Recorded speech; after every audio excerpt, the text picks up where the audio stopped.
people tend to remember things. Malinaw ba? Nakikita ba? Opo, sir. Yes po, sir. Pakyan natin pa. Yan. Okay. So, full ano na, no? Screen. Okay. So, normally class, no? Ayan. Naalala natin yung mga pangyayari. So, the statement is telling us that we tend to remember things, whether it's good or bad experiences from the past. No, we tend to remember those things. Okay, of course, we want to. Most of the time, no, we want to remember the joyful times, diba? Nice memories. Those are the things that we want to remember. And for example, no, if there are traumatic happenings in the past, no, we try to avoid. We try to avoid, I don't know, recalling those moments, di ba? Ayaw natin na maalala pa, no, yung mga hindi magandang pangyayari. Ang gusto natin yung mga magandang pangyayari. Unfortunately, our brain is very powerful. That is why it is true, no, that we tend to remember things. Whether or not we like it, no, di ba? We tend to remember things. So, naalala natin yung mga bagay-bagay. The next thing is, we will ask the question, do we really find great reason to remember things? Meron ba talagang, do you think it's a big deal for us to remember things? So, perhaps we would answer, yes, no? There's really a great reason for us to remember things. Why? Because we celebrate important events in history, di ba? Kapag merong mga holiday, di ba? Yung mga holiday, no? Red dates, no, on our calendar. Most of those days, no, deal, no, with historical. With our historical past, no? Historical events, no, that happened in the past. So that's a great reason for us, no, to remember things. But of course, we will also ask the question, gaano kalalim, no? How important, no? How significant, no? That great reason, no, for us to remember things. Gaano ba talaga kalalim? How deep, no? And how significant? No? Gaano kahalaga? No, yung great reason na yun. Yung big deal na yun, no, para sa atin. So, naalala natin, what's the big deal? Kumbaga, diba? What's the big deal? Okay?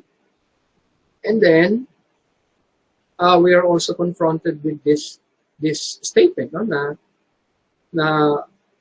it is some kind of reminder, no, that not all remembering is useful to life. Hindi naman lahat na naalala natin may gamit, diba? So, ano ibig sabihin nun? Na hindi naman lahat ay may gamit. Example, no? A small object, no? Or even a big, it's something as big as, for example, a house, no? Or what else? Farm, or yung mga things that we have, no, in our respective homes. Diba? Mga closet, no? Yung mga gano'n, cabinet, diba? Or even the clothes, no? Eh, kapag hindi na sila, or kapag hindi na natin ginagamit yung mga bagay na yun, the logical thing for us to do is to get rid of them, diba? No? Itapon na natin kasi hindi na natin ginagamit. Eh. So, kung hindi siya ginagamit, basura siya. Kung wala na siyang gamit, basura siya, diba? So, yun ang ibig sabihin dito. Not all remembering is useful to life. Hindi lahat ng bagay na inaalala natin or things that we still keep, no, in our possession is useful, no, to our respective lives. No?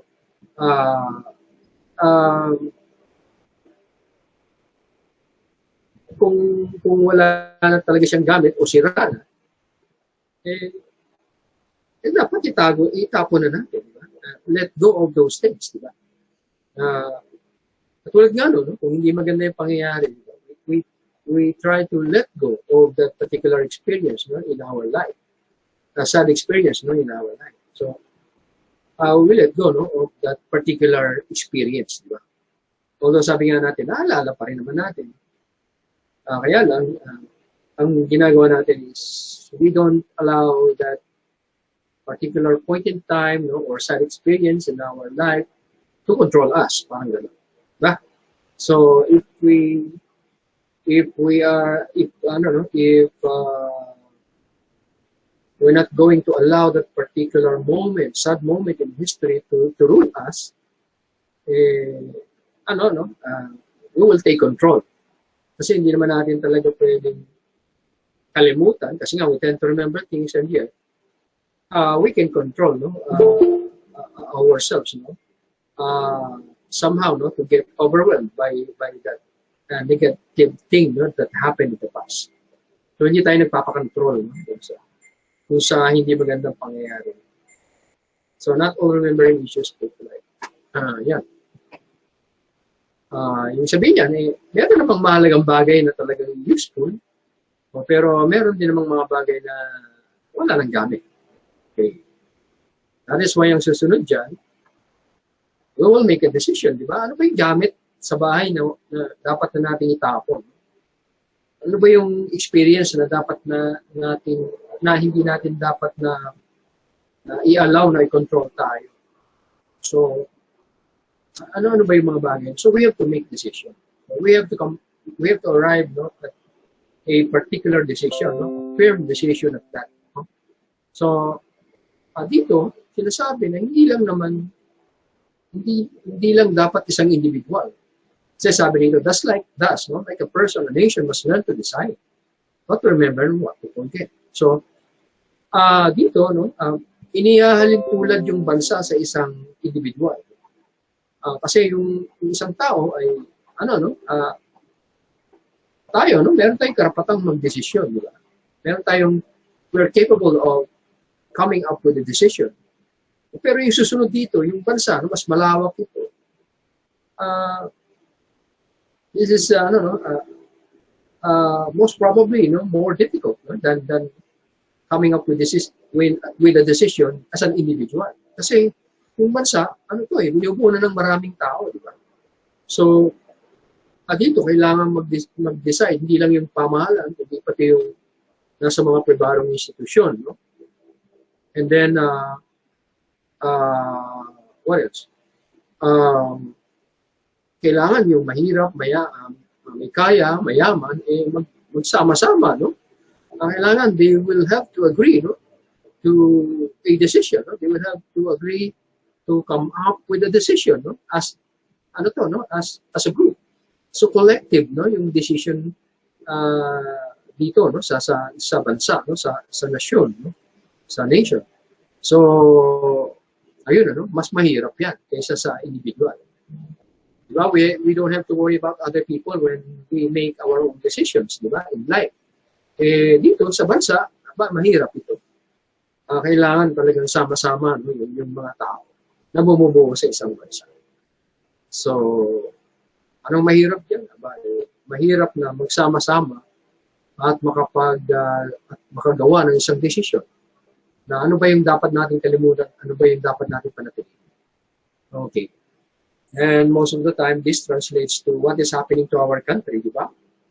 Ano ba yung dapat na natin kalimutan? Halimbawa, kung wala tayong magandang healthcare system, kalimutan na natin yan. Anong dapat nating alalahanin? No? Dapat nating panatiliin. Panatiliin natin, no? Panatiliin natin yung isang bagay na we want to have a better healthcare system, di ba? Kung hindi maganda yung healthcare system natin, let us make a decision, no, in order for us to have a better healthcare system. Yan yung ibig sabihin. Ano ba yung dapat natin kalimutan? Basura na yung healthcare system natin. Ano ba ang dapat natin gawin? Gumawa tayo ng isang healthcare system na maganda para sa mga tao. Okay? Ito yung pananatilihin natin. What to forget? Yun na. Yung hindi magandang healthcare system, halimbawa, tapo na. Basura na yun. Okay? Hirap yung mga tao sa ganyang sistema. Tapo natin yan. Anong gagawin natin? Panatilihin natin yung isang magandang sistema. halimbawa, no, sa care system. Gawa tayo ng isang magandang sistema. And then yun yung panatilihin natin. Yung nakakatulong talaga sa tao. We make sure that this particular healthcare system that we were able that we will be able to come up with, no, will really benefit the people. So yun yung papanatilihin natin, yung mga gandang bagay, no, sa ating kasaysayan. Yan. So magdidesisyon tayo doon as a nation, hindi lang individual. Kaya naman yan, no, darating tayo dito sa statement na ito. O sige, Mr. Alvarado, ikaw na ang bumasa niya. Good morning, Mr. Alvarado. Pakibasa lang. Hello po, sir. Pa-accept daw po si Yungap sa meeting po, sir. Na-admit ko niya yata. Parang na-admit ko niya yata. Okay. History belongs to the living man in three respects. It belongs to him so far as he is active and striving, so far as he preserves and admires, and so far as he suffers and is need of liberation. Okay, thank you, Mr. President, Mr. Alvarado. So ayan, binasa ni Mr. Alvarado. Sabi dyan sa first line, history belongs to the living man in three respects. No? Parang kapag tinignan natin, parang simple lang yung mga ginamit na salita dyan. Pero meron tayo, we will notice something in this first line of this paragraph. Ano ba yun? Sabi dyan, history belongs to the living man in three respects. No? Sa tatlong kaparaanan, in three ways. No? History belongs to the living man.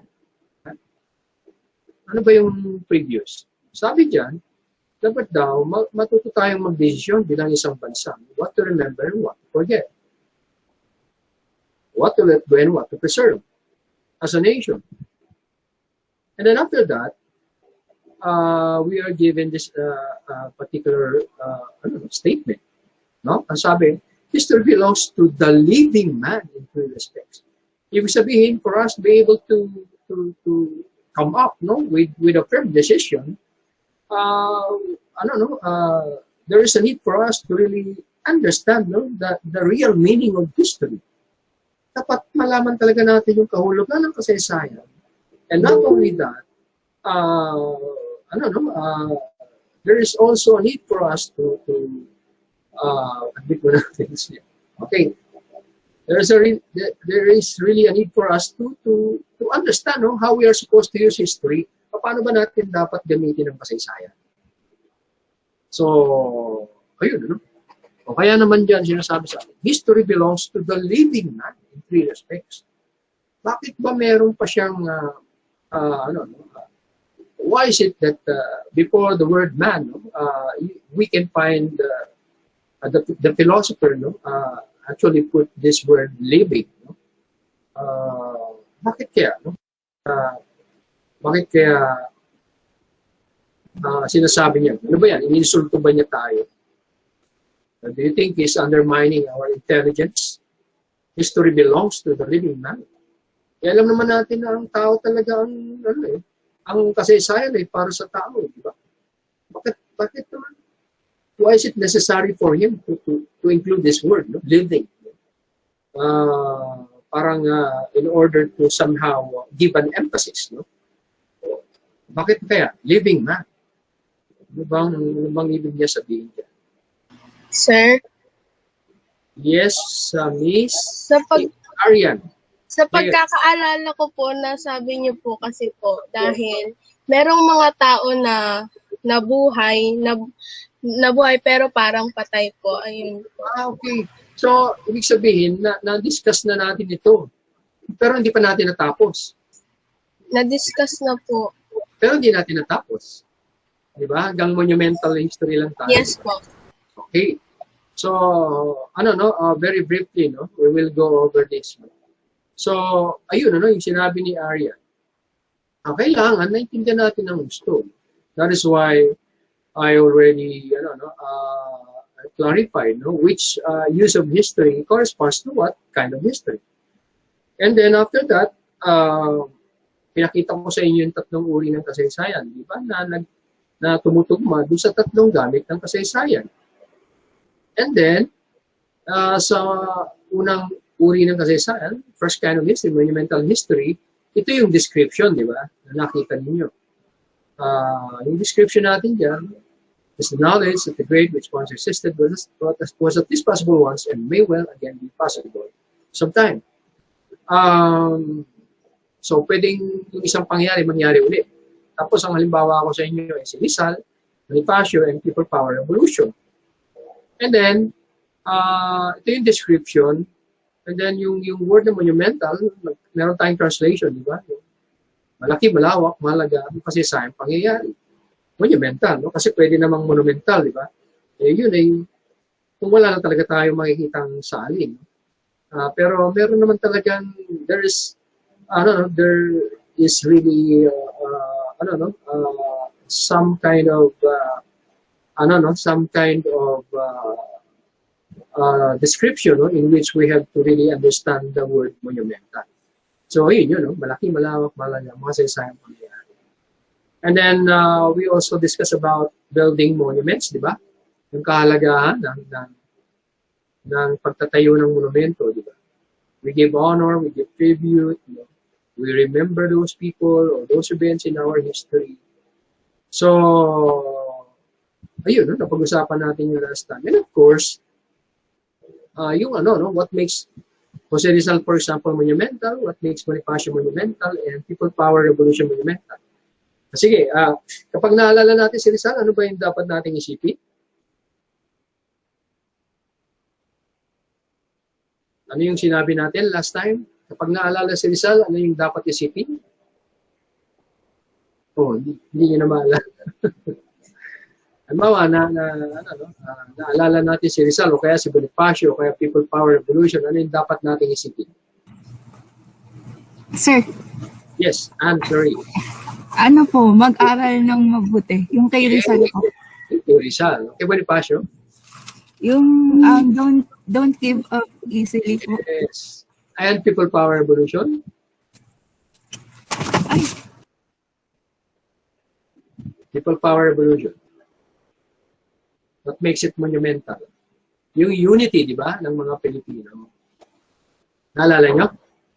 Yung unity ng mga, thank you, and Clarice Bernardino. So yung unity ng mga Pilipino, di ba, nakita doon sa People Power Revolution, while it was happening during that time, it is being flashed live on the screen of in different countries, no? By different networks. So nakikita yun ng ibang mga tao, hindi lang dito sa Pilipinas. What was happening during the EDSA People Power Revolution. So nakita doon yung unity ng mga Pilipino. So other peoples, no, in other countries emulated, no, duplicated, no, yung idea ng People Power Revolution. Okay? Of course, no, in other countries they try to duplicate it, but I think it's, meron namang positive effects sa kanila, no, yung People Power Revolution. Kasi di ba, ang goal lang naman ng People Power Revolution is yung for the good of the country, for the good of the people, for the good of the people. So sa ibang bansa, ginayan for example sa Germany, di ba? Katulad nung nabanggit ko na nga sa inyo, before there was this two Germanys, no? Dalawang German countries, no? West Germany, East Germany. The German people were divided, no, into two groups, West Germans and the East Germans. So when they saw, no, what was happening in the Philippines in the 1986 People Power Revolution, they recognized, no, the idea of bringing down, no, yung Berlin Wall, di ba? Yung gibain yung Berlin Wall, and then they just retained, no, yung Brandenburg Gate. No? Para naman i-remind pa rin sila na at one point in time they were divided, and then this remaining part or portion, no, of the Berlin Wall would actually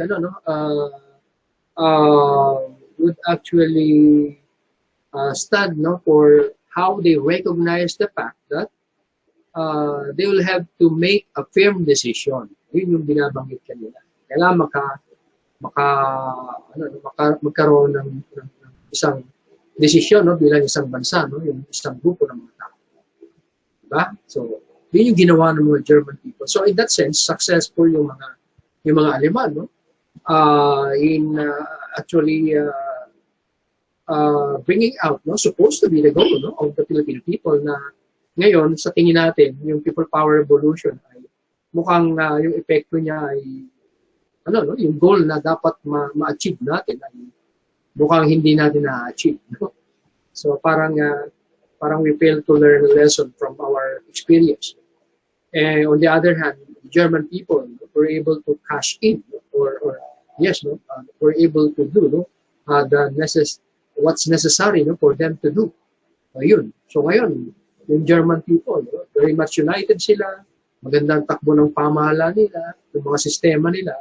So, in a sense, yung people power revolution na nakita nila sa experience natin, they actually turn it into something that they can actually claim a victory or triumph, no, for them as a people. So nagawa nila yun. So sa experience nila, so far, no, ito'y nagawa nila. How about the Chinese, no? Pinilit nilang tularan yung people power revolution. Yung mga Chinese students, di ba, nagpunta sa Tiananmen Square. Sama-sama rin din sila noong 1989. No? Kasi nakita nila kung ano nangyari sa mga Pilipino. No? Imagine, no? For the very first time, no, the world had seen, no, an extraordinary picture of the ordinary people confronting the soldiers, di ba? In full battle gear, di ba? Yung mga 6x6 na military trucks, and then tanks, di ba? Yung mga tanke. Imagine yung mga tao, di ba? Hindi nila takot doon, no? sa mga tanke na yun, no? Sa mga truck ng sundalo at mga sundalo mismo na talagang in full battle gear sila. So imagine, first time na makita ng mundo yun. That is why we have to be proud of what happened in people power revolution. Kaya nga lang, ngayon, tinitingnan na siya na parang walang kwenta. Kasi nga, ano bang ginawa ng mga sumunod na administrasyon, di ba? Ginawa ba nila yung mga bagay-bagay na dapat nag-benefit ang mga tao? So, ito yung reason kung bakit for now, no, we cannot say that the people power revolution was successful. Especially immediately after that, di ba? Baka sabihin natin, how about Cory administration? How about after Cory, Ramos, and then after Ramos era, then Gloria Macapagal-Arroyo, and then Noynoy. Bakit ganito pa rin ang Pilipinas, di ba? Bakit wala tayong magandang healthcare system, kumbaga? Bakit nahihirapan tayo pagdating sa transaction natin, not only with the government but also private institutions, di ba? Parang held hostage pa rin tayo, no, sa sistema ng pribado at pamahalaan, di ba? Parang imbis na madalian tayo sa mga proseso, nahihirapan tayo, di ba? So nasaan, no? Nasaan yung gains na sana na-enjoy natin, no, after people power revolution, di ba? So in a sense, sa China, naging positive din. Bakit? Bakit natin sasabing positive? Pinagpapatay naman nila yung mga estudyante. Para sa pamahalaan nila, positive. Bakit? Kasi at that time, yung China naman, hindi pa maunlad. Di ba? We cannot call China a success, no, during that time. In fact, walang-wala nga sila. Kailan lang naman nagpuntahan ng mga investment sa China. Di ba? Yung iba't ibang bansa. O ngayon, emerging power ng China. Baka sabihin nyo, sir, di ba power na sila? World power na. Hindi pa. Kasi ang dalawang world powers pa rin naman ngayon ay Russia at US. Diba? Emerging power yung China. Okay? Trying to challenge the powers of Russia and the United States. Yun. Yung pwede natin sabihin. So, in a sense, successful din ang China. Of course, they won't admit the fact that, or say directly, no, that they have learned their lessons from our experience. No? Yung nangyari sa mga Pilipino na unity. Of course, hindi nila aminin yun. Okay? Hindi na nila aaminin ng diretso. Pero nakita nila yung experience sa atin. Yung unity ng mga Pilipino. So kailangan they will have to also express that kind of unity, okay, in order to provide positive effects in all aspects of their life as a people. Ayun. So naipakita nila. So in a sense, successful sila. Okay, na-i-apply nila yung people power, yung unity ng mga tao. Doon sa iba, hindi pa sila nagsasucceed, just like Thailand, no? Ano pa ba? Gaya ng Thailand, yung people power revolution ng Pilipinas. So far naman, well, although I think Thailand is doing well at this point in time, but we cannot clearly say na nag-benefit na ng mga tao in the same manner na nakita natin sa China at sa Germany. Sa Russia nga pala, yung mga satellite state humiwalay, no? Nung nakita nila yung people power, ba? The power really belongs to the people. No? We have to make a decision. So they made the decision to separate, no? Declare themselves independent, no? from USSR. So why? Kasi nakita nila sa people power revolution, sa unity ng mga Pilipino. So this is what makes people power revolution monumental. Ayun. Naalala natin yung people power revolution unity. So I hope that someday we'll be able to really achieve our goals na related dun sa goals natin ng mga ordinaryong tao na pumunta sa EDSA noong panahon na yun. Ang gusto lang naman ng mga tao na naging part o pumunta doon sa EDSA noong panahon na yun ay magkaroon ng magandang buhay ang mga Pilipino. For us to really have a good life, enjoy a good life, we're not really asking for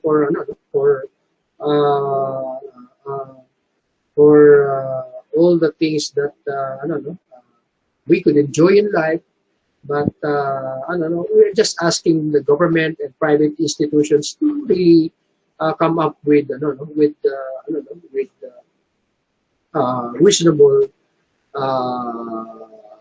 processes, procedures, in order for us to have a better life naman, yung mga ordinaryong tao. Okay? So, yung mga tao na punta sa EDSA, they risk their lives, kasi wala namang nakakalam kung how it will end, yung people power revolution na nangyayari noon, wala namang nakakalam kung paano siya magwawakas, kung paano mahihinto, or ano yung magiging ending ng people power revolution. So, in a sense, those who went to EDSA risk their lives, kahit naman kung yung mga parents nyo siguro nakapunta ako ron. I was only 22 years old at that time. Last 2 days ng people power revolution, 22, 23, before 25. Punta kami rin doon ng isang kaibigan ko, sinama niya. Curious lang naman kami. So, ayun, never in my imagination na it will be a huge event in our history. Wala sa isip ko yun. Ito na isip ko. So, ngayon ay, you can always go back and try to relive the moment, yung EDSA People Power Revolution. Kung nakikita nyo man na konti na lang ang umaattend doon sa celebration of People Power Revolution, it is because of, yung what happened thereafter. Ano ba yung nangyari after ng People Power Revolution? Na-achieve ba ng mga Pilipino yung isang magandang buhay? Yun yung problema. So, yun yung hindi na-achieve, hindi nagawa ng mga pumalit kay Marcos, di ba? Okay. So, may problema na tayo sa administrasyon ni Marcos. May mga reklamo. After ni Marcos, ano ba yung mga problema? Yun pa rin ba? Okay? Yun pa rin ba yung mga problema?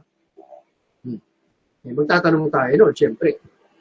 Hindi natin pwedeng sisihin yung people power revolution, no? Yung mga namuno na after ni Marcos, di ba? Kung si Marcos sinisisi natin or sinisisi na ibang tao sa mga nangyari sa Pilipinas, ngayon nangyayari pa rin naman di ba?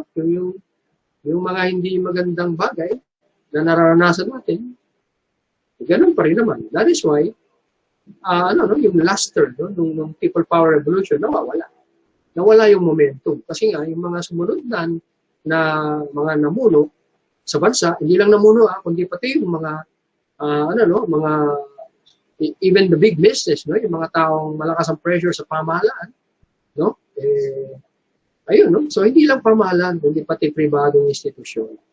Ano ba yung ginawa nila after ng people power revolution? Yan. So, yun ang problema natin. Unlike what happened in China, or what happened in Germany, or what happened in Russia, ayun, successful, no? Yung kanilang ginawa, no? After nung may pakita nila na ang kapangyarihan ay talagang nasa tao. Yun. Sa atin, parang hindi na natin nakita yun. Bakit? Hirap tayo hanggang ngayon, di ba? Sorry. Okay. So, there you go. What makes people power revolution monumental? So maganda yung monumental history. Pwede ulit mangyari yung katulad ng people power, pwede ulit magkaroon ng isang katulad ng Bonifacio o ni Rizal. Pwede ulit, no? Hindi naman imposible yun. Yun ang maganda, no? Naalala natin yung mga ganung pangyayari. Na we have to feel proud about ourselves as a people. Pero yung monumental history kasi, class, there's also a negative side, no? No? Ano ba yung hindi maganda sa monumental history? Halimbawa, si Jose Rizal, no? Sasabihin ko na sa inyo na si Jose Rizal ay Diyos, no? Hindi lang siya bayani, Diyos siya. I'm twisting, in a sense, no? I am twisting history. Although some people believe that Jose Rizal is God, meron kasing isang grupo na naniniwala na si Jose Rizal ay Diyos, no? Although to most of us Filipinos, we all know, no, that Jose Rizal is one of our national heroes. Isa sa mga pambansang bayani natin si Jose Rizal. Kaya para sa atin, hindi naman siya Diyos, kundi bayani. Halimbawa, sabihin ko si Bonifacio ay college graduate. Sa totoo naman, hindi naman naka-graduate ng kolehiyo si Bonifacio. So, parang gusto ko lang na bumilip kayo kay Bonifacio lalo. I am doing a disservice to history. No? Hindi ko sinasabi yung totoo. Kasi nga, fanatic ako ni Bonifacio. Kaya People Power Revolution, no? Sabihin ko sa inyo, nandun ako 1 month. No? 4 days lang naman yung People Power Revolution. Tapos sasabihin ko sa inyo, 1 buwan ako nandun. So, I am twisting history. Hindi ko sinasabi yung totoo. No? So, in doing that, actually, no, because I lied, no, about those informations, about those information. So in a sense, no, or in effect, no, I would lose my self-esteem as a person. Mawawala na yung tiwala ko sa sarili. Confidence, no, yung confidence na wala sa akin. Hindi na ako confident, no, kumbaga. Why? Dahil nagsinungaling ako sa inyo eh. I lied. So, I lost that confidence in me. So, ayun, yun yung mga bagay-bagay na hindi maganda sa monumental history. Na parang exaggerated, no, yung mga information. So, hindi totoo. Meron kasi akong purpose eh. Kasi fanatic ako kay Rizal, fanatic ako kay Bonifacio, kaya gusto ko mas bumilib kayo sa akin. Doon sa experience ko sa People Power Revolution. Mga ganun bagay. So, hindi na totoo. Yung sinasabi ko. No? Okay, so I am making up stories na. So, hindi maganda yun. So, yun yung negative side ng monumental history. Kapag sumobra na yung ating ah, alam mo na, yung pag-alala natin sa isang bagay. Okay? O sa isang dakilang tao. Ginagawa na natin siyang Diyos, o kaya yung pangyayari, sinasobra na natin yung mga kwento. Hindi tama yun. Okay? Hindi maganda. So, ang kailangan natin, kung merong negative side ang monumental history, kailangan natin ang antiquarian history. Pakibasa RJ Matibo. Hello po, sir. Narinig po. Pakibasa po. Antiquarian history that which instills reverence in a person for the things that reflects his origins and root him in his country's soil. Okay, thank you RJ. Thank you Mr. Matibo. So, kung may negative side ang monumental history, ito yung antiquarian history will resolve the negative side of monumental history. Sabihin siya yung mag-address nung hindi maganda about monumental history. Ano yung hindi maganda? Nagsinungaling ako sa inyo. So kung nagsinungaling ako, sabi ko nga sa inyo, mawawala yung paggalang ko sa sarili ko, yung kumpiyansa ko sa sarili ko, mawawala yung mga yun. Kasi nagsinungaling ako. Kasi tayo naman class, di ba? If we do that, di ba? Yung intentionally, deep inside, alam natin na mali yung ginawa natin. We have that evil intention, no? In us, di ba? Alam natin na mali yun. Okay? So, somehow, nawala yung paggalang natin sa sarili natin. Alam natin yun, nafe-feel natin yun. Di ba? O kaya lang ayaw natin malaman na ibang tao yun, di ba? You know, one other problem, we don't have that confidence, that we really have that self-esteem, no? Or respect to our selves, no? Hindi nawawala, no? Yung gano'n. Kasi ayaw natin malaman itong tao na nagkamali tayo. Or nahiya tayo sa sarili natin. Tayo lang naman nakakaalam, eh. Nagsinungaling tayo. Tayo lang nakakaalam. Pero deep inside, alam natin na mali yung ginawa natin, nagsinungaling tayo. So, paano natin ngayon ma-resolve, no? Or how are we going to regain our self-confidence, no? Or self-esteem, or respect, no? Paano natin yun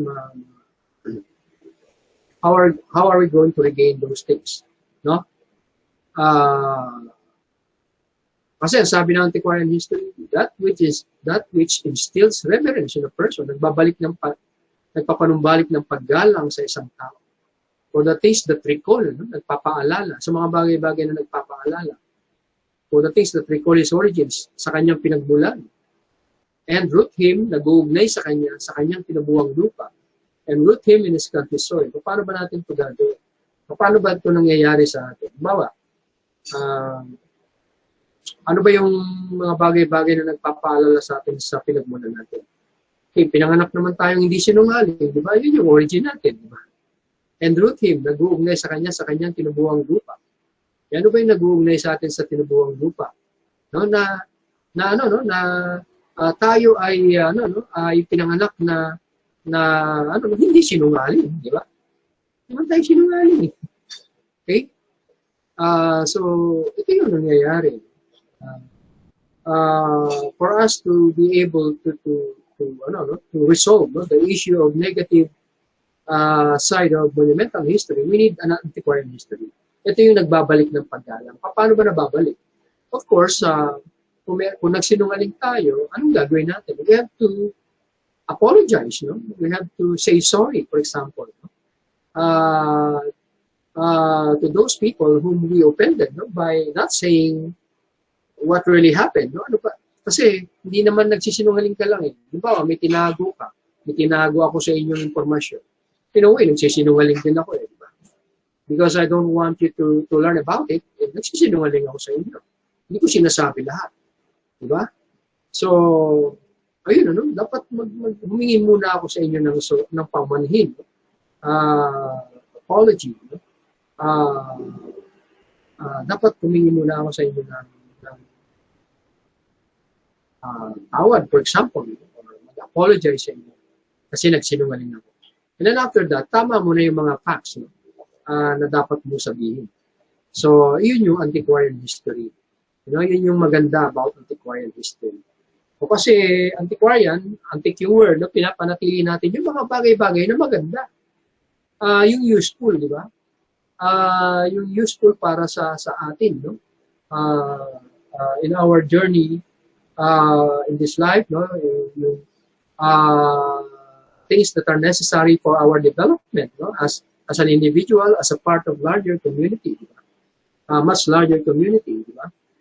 Not only as a member of the family, but a part of also being a part of a larger community.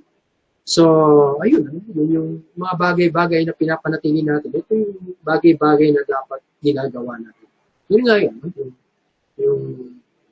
yung ano ba yung maganda? Maganda na dapat panatilihin natin yung mga bagay-bagay na nakakatulong sa ating mga sarili bilang isang grupo ng mga tao. Yun nga, no? Yung, kung may mali, dapat ay itama natin. Ngayon, kung meron kang hindi sinabi, tinago mga impormasyon, dapat sabihin mo, no? Yung mga impormasyon. So maganda yun. Yung negative side ng monumental history na hindi bayani si Rizal, na Diyos si Rizal, sasabihin ko sa inyo, actually hindi naman siya Diyos.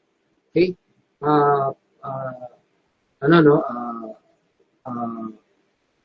Masyado lang akong panatiko kay Rizal, kaya nagawa ko yun. So, patawarin nyo. Hindi totoong Diyos si Rizal. Si Bonifacio, graduate ng college, hindi rin totoo yun. Hindi naman siya katapos ng college. Sabihin mo na yun.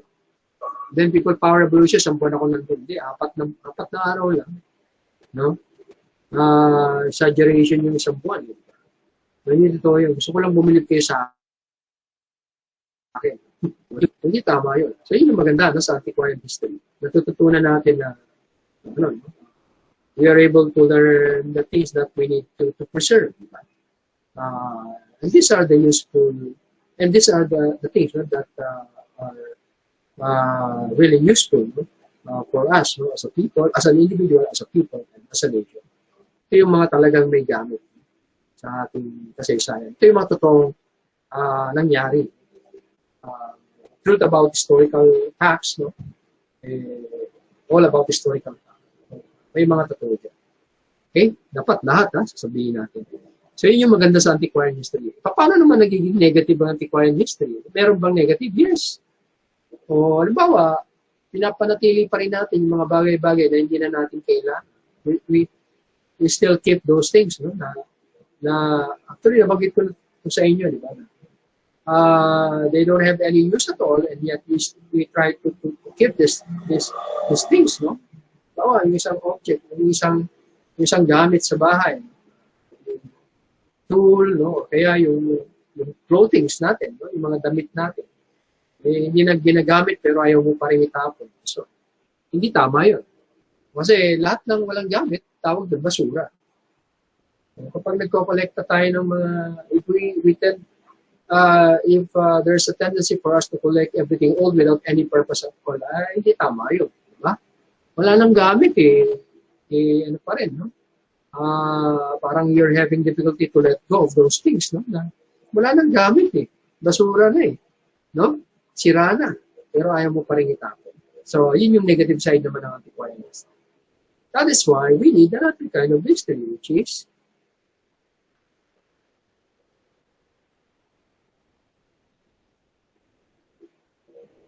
Maureen Nabilia.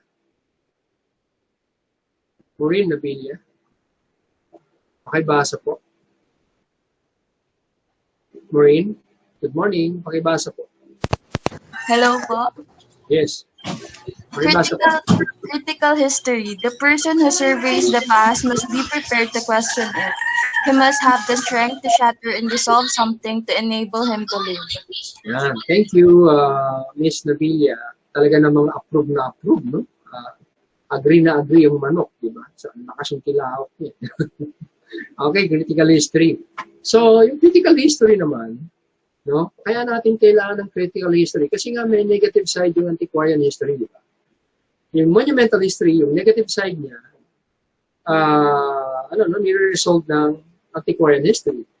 Yung antiquarian history naman, yung negative side niya, nire-resolve ng critical history. Paano siya nare-resolve? Ito, yung description, no? Katulad ng binasa ni Mr. Villa sa atin. Sabi dito, the person who surveys the past must be prepared to question it. He must have the strength to shatter and dissolve something to enable him to live. Ano ibig sabihin ito? Okay. So, hindi na natin kailangan, basura na. Ano dapat nating, what are we supposed to or how are we going to actually behave, no, in such a manner that we can actually get rid of those things, no? Ano ba dapat yung behavior natin? Dapat tayo, no? Dapat yung behavior natin diyan ay it's easy for us to let go of those things. Dapat madali lang itapon. Pero ang nangyayari nga, nahihirapan tayo, di ba? Yun yung hindi maganda sa antiquarian history. Now, ano ba yung gagawin ng critical history naman para ma-resolve yung ganung behavior? Ito, dapat daw, tingnan natin yung the person who surveys the past. So, dapat daw ay, parang ibig sabihin dito, we should,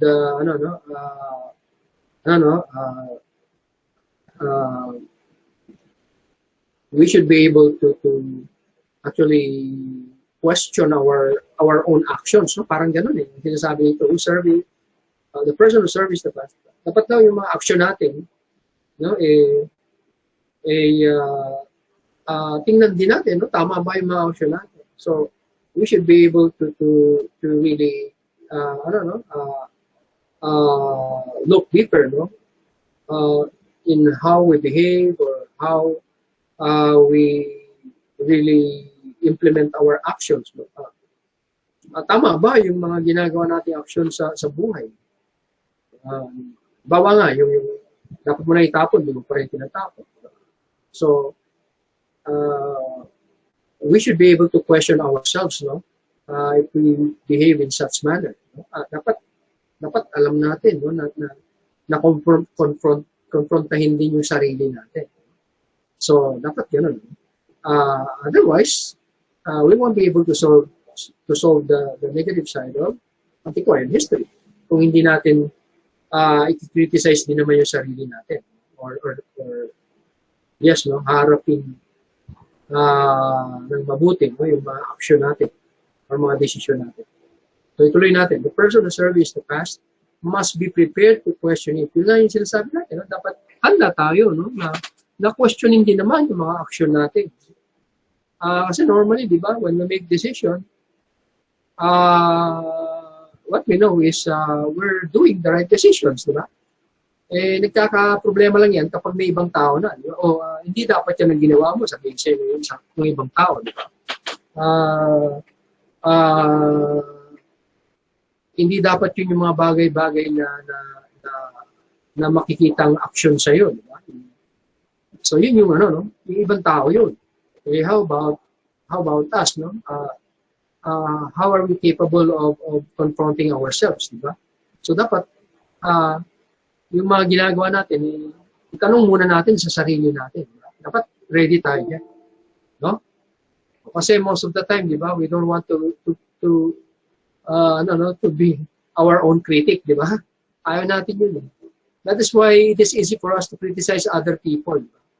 And yet hard for us to criticize ourselves. Di ba? Parang ang dali. Kung iba yung criticize natin, pero yung sarili natin, di ba? Parang hirapan tayo. Kasi tingin natin, tama lahat ng ginagawa natin. Kaya alam natin. Kaya tanong din natin sa sarili natin. Person who surveys the past must be prepared to question it. Tapos sabi niya rito, ng philosopher, he must have the strength, kailangan daw may lakas, no? He must have the strength, kailangan meron siyang lakas ng alin? Lakas ng loob, di ba? Tibay ng loob. He must have the strength to shatter, wasakin. So ano ba yung mga wasakin niya? No? Kapag kini-question natin yung sarili natin, di ba? We try to subject our decisions, no? To our own criticism, no? In a way, no, we are showing that strength, no? kung finally, no, we realize na mukhang mali yung decision natin gagawin, in a sense, no, we are shattering, no, that particular decision. Winawasak natin, no? Yun ay ang hirap, di ba? Kasi kung ano yung ginawa mong decision, di ba? Kapag pinakialaman ng ibang tao, ayaw mo pakialaman. Pero yung sarili mong desisyon, di ba? Ikaw naman ang wawasak, no? Ikaw mismo ang wawasak. Mahirap din yun, di ba? Mahirap lalo, di ba? Natanggapin na mali yung decision. So, kailangan talaga yung strength, no? Yung lakas. You must have the strength to shatter. Ngayon, hindi lang wawasakin. Nasabi rito, and dissolve something to enable him to live. Dissolve something, ba? Hindi lang natin wawasakin yung decision nating mali, no? O yung ginagawa nating mali. Ano daw sabi? Dissolve something. Aba, tutunawin pa. Di ba? So, hindi lang wawasakin, tutunawin pa. So, strong words, no? Strong words as it is being described, no? You don't just have to shatter, but you also have to dissolve, no? Yung maling aksyon o yung maling desisyon. Di ba mahirap yun? Kaya critical history. Sabi diyan, to enable him to live. Para siya ay makapagpatuloy sa kanyang buhay o pamumuhay. So, ayun, ang ibig sabihin ng critical history. So, it actually resolves the negative side of antiquarian history. And then, it teaches us, no, how to really make use of history and really understand how we are supposed to use history. Hindi lang yung maintindihan natin yung gamit, kundi maintindihan din natin kung paano ginagamit yung kasaysayan. Okay? So, kung ito yung mga nangyayari, naintindihan natin yung monumental, antiquarian, and critical history. So, gamitin natin sa example ng mga, bawa yung Germany, no? Gamitin ko sa example. Monumental. Balikan natin. Monumental history. So, ano yung nangyari sa Germany? They were able to unite themselves as one people. So, that is monumental history. Okay? Monumental history yun. So far naman, they don't find a need for monumental history to happen again, no? In the same manner it happened to them when they brought down the Berlin Wall, no? Hindi pa naman nila kailangan. So far sa atin ngayon at present, in our present time, so far successful ang mga aliman. So that is why we can consider yung tearing down of Berlin Wall, no? Monumental history yun. Okay? So far, di pa nila kailangan uli, no? Yung isa pang monumental history. Tapos, kung i-apply natin,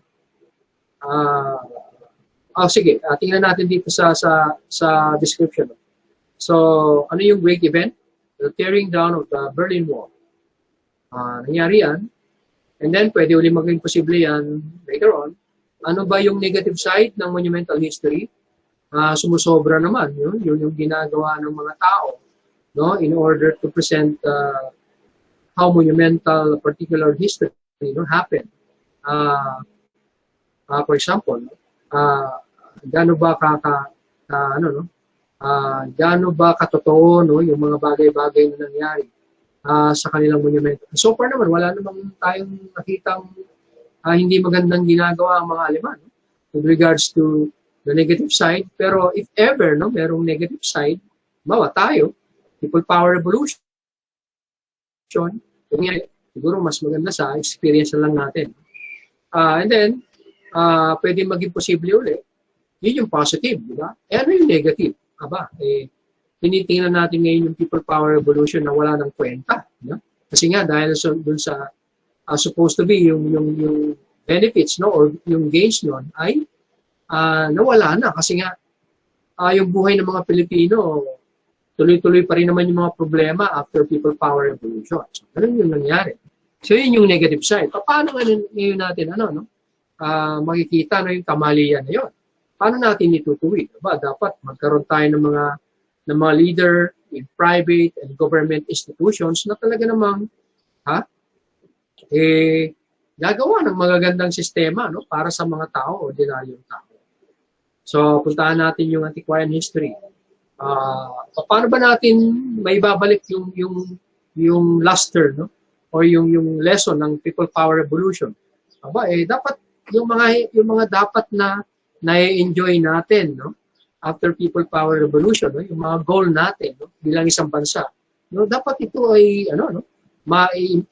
maisagawa, no, ng mga susunod na mga leader, no? In both private and government institutions, no? Yun yung doon lang natin magagamit yung how that's how we should be able to regain, no, the respect, no, that we have in ourselves as a people. Okay? Ngayon, ano bang hindi maganda naman doon? Sa experience natin, no, sa people power revolution, ano bang hindi maganda? Ang magiging hindi maganda ron ay kung, no, yung mga leader natin, no, ay merong mga ibang or hindi eksakto, no, yung mga information na ibinibigay sa atin. Baka naman meron silang mga information na hindi nila binabanggit sa atin. Intentionally, tinatago nila yun. So that they would come clean, no? Para naman protektahan nila yung image nila, no, sa lipunan.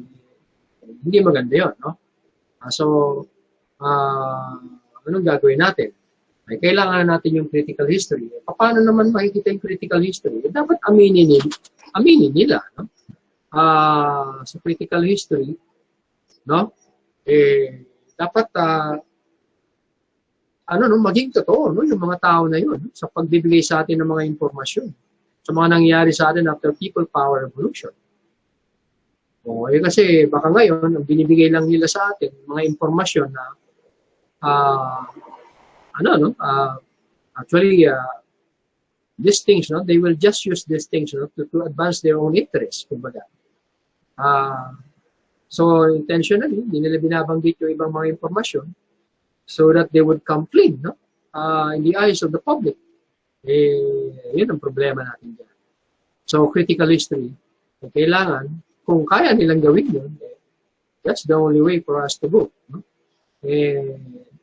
Dapat aminin nila, no? Wasakin nila yun. Tunawin nila. Para, in the end, they would really serve and protect the people. Yun yung dapat ending ng natin, understanding natin ng uses of history. So far, unfortunately, hindi ko nakikita sa nangyayari. Okay? Ang nangyayari ngayon ay batuhan ng akusasyon, no? Sa politics, no? Batuhan ng akusasyon sa nangyayari sa atin sa lipunan natin. Merong mga fake news, no? Merong mga pronouncement, tapos yung isa gaganti, no? Ganun, nangyayari sa atin. So, I hope, no, that we will be able to really utilize how history or yes, no, how we are supposed to use history for our for us as a country, as a people. Dapat I hope, no, na mangyari ito sa panahon natin, in our time. I hope that we would be able to really experience this, no, in our time. Baka sabihin ng iba, most probably not in our time. Yes, pwede naman yun. Kasi nga, sa nakikita natin, pero sana, no, sana mangyari yung itong mga bagay nito sa panahon natin. Finally, so that finally, we can claim, no, that we really understand what history is all about, and we really know how to make use the uses of history. No? They know how to utilize the uses of history. Yung gamit talaga ng kasaysayan. So there you go, class. Critical history. That's the last. Questions? May tanong ba? Sa 3 kinds of history, 3 uri ng kasaysayan. May mga tanong o question o clarification ba kayo? Hindi naintindihan masyado? So, chance nyo na ito kung hindi nyo naintindihan, kung medyo malabo ang paliwanag for explanation. This is your chance. Sir Alvarado, class, malinaw ba yung 3 kinds of history? Alam nyo na yung 3 uri ng kasaysayan. Monumental history, antiquarian history, critical history. Alam nyo na ba kung paano gamitin?